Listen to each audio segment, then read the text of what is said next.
po dito. Na yan. Si Jaime Marcos, mga kababayan. Eto, natatawa talaga ako. Sabi nila, blood is thicker than water. Pero itong si Jaime Marcos, akalain nyo yun, mga kababayan, dinalaw pa ang mga taong gustong magpapatay sa kanyang kapatid at sa kanyang hipag. Anak katang tinapa talaga. Anong klaseng buhay to? Anong klase na blood is thicker than water yan na hindi ko nakikita sa pagkakataong ito? Oh, Jaime Marcos, pasok! Pinaiimbestigahan ang National Security Council o NSC ang pagbabanta ni Vice President Sara Duterte sa buhay ni Pangulong Bongbong Marcos. Easy. Real Medical Center sa Quezon City kung saan nananatili si Office of the Vice President Chief of Staff Zuleika Lopez. At para sa ibang detalye, makakausap natin sa linya ng telepono si Dave Abuel. Dave, anong oras ba dumating dyan ang senadora?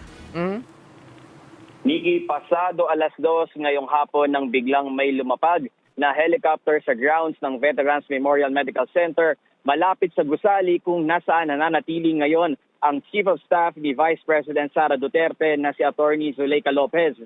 Sakay niyan si Senator Jaime Marcos. Hindi muna nagpa-unlock ng interview ang senadora at dumiretso agad na umakyat sa ospital. Tumalubong sa kanya si Senator Bato de la Rosa na kagabi pa nandito para magbantay kay Lopez. Wala naman doon. So special talaga si Lopez, no? Mga senador nagbabantay sa kanya. Kala ko ba, mga kababayan, sabi ni Senador Bato, 'di ba? Sabi niya, hindi ako a-attend diyan sa Quadcom. Hindi ako a-attend diyan sa Kongreso. Kasi baka mamaya hindi ko na magawa yung trabaho ko. O, tingnan nyo ngayon. Ilang oras nakabantay si Bato. 'Di ba? Do you think paniniwalaan ka pa namin sa sinasabi mo, General Bato? Kasi, ito pagsasayang din ng oras ito eh. Hindi mo naman dapat binabantayan yan. Diba? Oh. Sara na umalis na rin kaninang umaga. No comment naman ang senadora sa umano'y banta ni VP Sara na may kinontrata na siya para patayin si Pangulong Bongbong Marcos, First Lady Liza at House Speaker Martin Romualdez sa oras na may masamang mangyari kay Duterte. Matapos ang 1 oras, umalis na rin agad si Senator Jaime dito sa VMMC pasado 3:00 ng hapon. Nikki. Maraming salamat, Dave Abuel. Hindi ba, mga kababayan? Nakakapagtaka po talaga. Nakakainit ng ulo. Makikita mo na, kasi ako sa totoo lang, kahit kami magkakapatid, lagi nila akong inaaway. Pero kapag kami magkakapatid, may ibang tao na nasumaklaw sa amin, may nagsabi na, naalala ko pa nga nung time na nabubuhay pa yung dalawang kapatid ko eh, talagang may nagsabi doon na babasagin daw ang muka. Maliit pa ako noon, siguro mga 16 years old pa lang ako. Bago pa lang kami ni Mrs. noon eh. Hinabol talaga na, pagdampot ko ng bato, hinabol namin yung tao, talagang kinuyog namin. Magkakaaway kami magkakapatid Pero hindi kami pumapayag na masaktan ng ibang tao yung mga kuya namin, kapatid namin. Kami nagsusuntukan. Di ba? Yun ang totoong blood is thicker than water. Kasi normal naman sa magkakapatid talaga, mga kababayan, na nag-aaway-away. Di ba? Kasi kami, lalo na kami, magkakaiba kaming tawag dito. Ibang tao kami nagsilakihan, kaya nagsama-sama kami, magulo. Pero pagdating ng meron kaming kaaway, nagsasama-sama kami. Iisa ang layunin namin, kailangan hindi mapahamak yung kapatid namin. Pero dito, mga ka-GP Natics, hindi lang binastos, hindi lang pinagmumura, hindi lang pinagbibintangan na drug addict, user, bangag, at kung ano-ano. Ngayon ay usapang may nakausap na killer. To kill yung kapatid mo, na incumbent president, si Liza, although sabihin natin, kaaway mo, di mo makasundo. Yung pinsan mo, kaaway mo, hindi mo rin makasundo. Mga kababayan, diba? Nasaan doon ang blood is thicker than water? Not unless Jaime is not a real Marcos. Diba? Sabi ni ME, sa ngalan ng politika yan. Kaya ni Aimee na ipagkanulo ang kanyang kapatid. Anak ng tinapa, mga kababayan. Kapag ganyan ang politiko, okay, makikita nyo ngayon. Kaya nga, dito tingnan nyo, kapag kapatid mo, for the sake or in aid of politics, in aid of re-election, kayong mga tao na nanonood, huwag nyo nang iboto.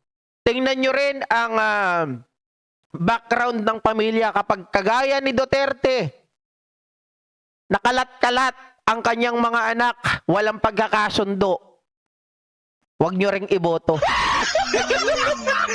Di ba? Nakakapagtaka mga kababayan na dapat isipin natin na kahit papano, okay na sa akin kung hindi magsalita si Aimee, normal naman yun eh.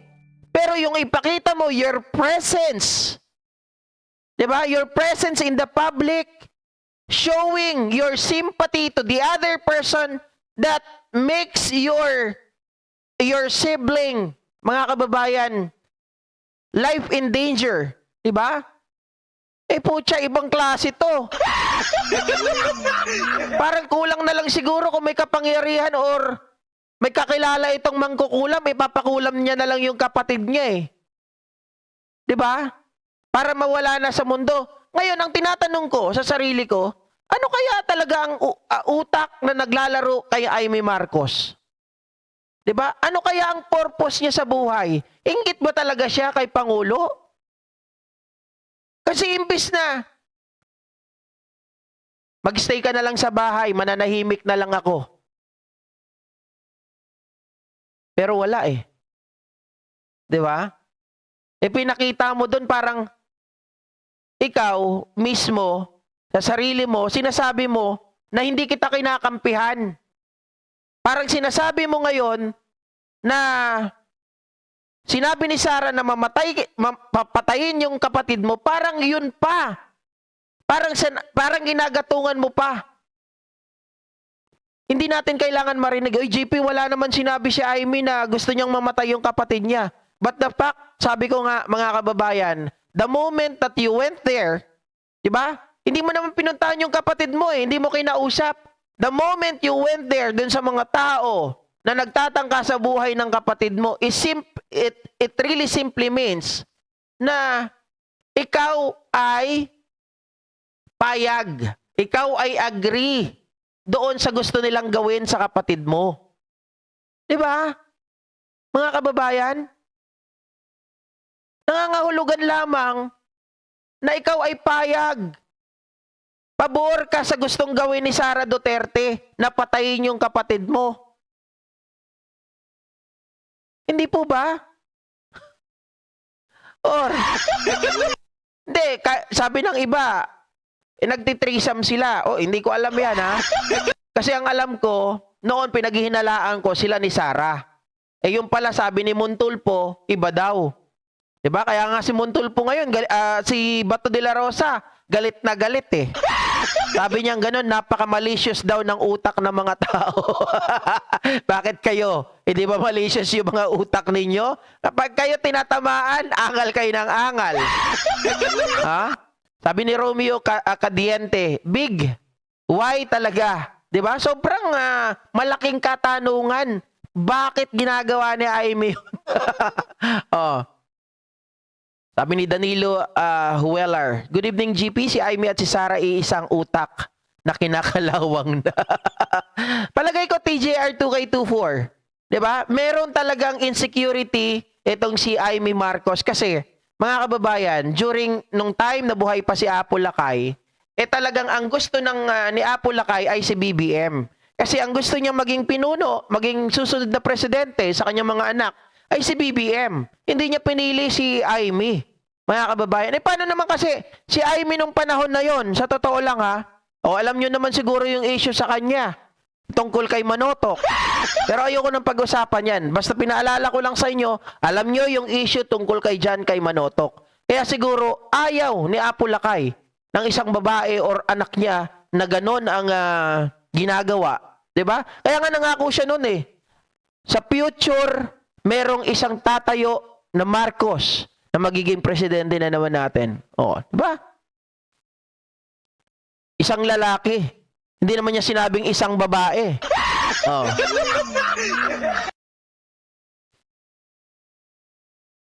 Sabi ni Carmen Lee, gusto niyang ipapatay ni Amy Dutae kapatid niya para si Sara President at si Amy Dutae ang Senate. Hindi, palagay ko, siya magiging vice. Hindi. hindi naman siya ang Senate President eh. 'Di ba? So hindi siya magiging vice si Amy. Pero through succession, matik pag namatay si PBBM, si Sara talaga ang papalit. 'Di ba? Hindi ko lang malaman mga kababayan, ano ba ang magiging kasi iniisip ko kung halimbawa natupad yung pangarap o yung gusto o yung plano ni Sara Duterte to kill BBM. What's in it for Amy Marcos? 'Di ba? Iniisip ko, ano ang magiging pabor niya? Ano ang matatanggap niya kung sakasakali? Yun ang hinahanap kong sagot sa sarili ko eh. Ano ba ang pabor na makukuha ni Amy Marcos kung sakali mamatay yung kapatid niya? Siya na ang bida? Ganon?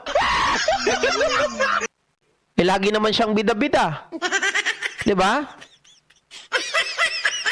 Sabi ni Renmo Vlog, mahirap sa isang tao na malaman na siya ay pinagbabantaan. Nariyan ang nag-iisip ka at maaari ring maapektuhan ng trabaho at sa parati kang nakikiramdam at maaari ring magtiwala sa tao. Minsan finger lang nang magpapasaya sa tao tulad ni Sara at Lopez kay talaga Ha? Sabi ni Rio Bautista, baka may hawak na baho ang mga Duterte kay Amy kaya sunod-sunuran siya sa mga ito. Pare-parehas tayo ng laging sinasabi, no? Hindi ko makakalimutan. Yan lagi yung binibitawan ko sa inyo. Meron talagang malalim na dahilan. May alam talaga ang mga Duterte kay Amy na talagang kaya sunod-sunuran, toy, 'di ba? Tuta, puppet itong si Amy ng mga Duterte. Maureen de Silva masaya siguro.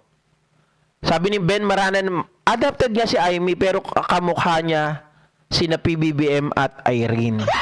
Mas kamukha niya daw si sabi nila Arsenio Lacson. 'Di ba? Mga kababayan, kahit sino po magtataka at kahit sino talaga mag-iisip ng hindi maganda. 'Di ba? Na ang isang kapatid mo mas pinili pa na kumampi sa kalaban mo kaysa magbigay ng simpatya sa iyo. So, ibig sabihin, hindi bilang isang loyalista, bilang kayo, mga kasama namin, mga nakatatanda sa amin, siguro it's about time na hindi na natin iboto. Kahit yung mga nagwi-withhold dyan, na iboto pa rin si Amy Marcos, siguro panahon na, huwag nyo nang iboto. Kasi kita nyo, sa pagpunta niya po doon sa lugar ng mga kalaban na tumituligsa at gustong ipapatay si Pangulong Bongbong Marcos, ibig sabihin po niyan, ito ay inaayunan niya na mamatay na yung kanyang kapatid. So kayo ba ay papayag na iboboto niyo pa yung tao na winawalang hiya na yung kapatid niya, gusto nang mamatay yung kapatid niya, pero yung nagpapapatay sa kapatid niya o nag-utos sa kapatid niya, nag-utos ng tao para ipapatay yung kapatid niya, ay iboboto nyo pa rin?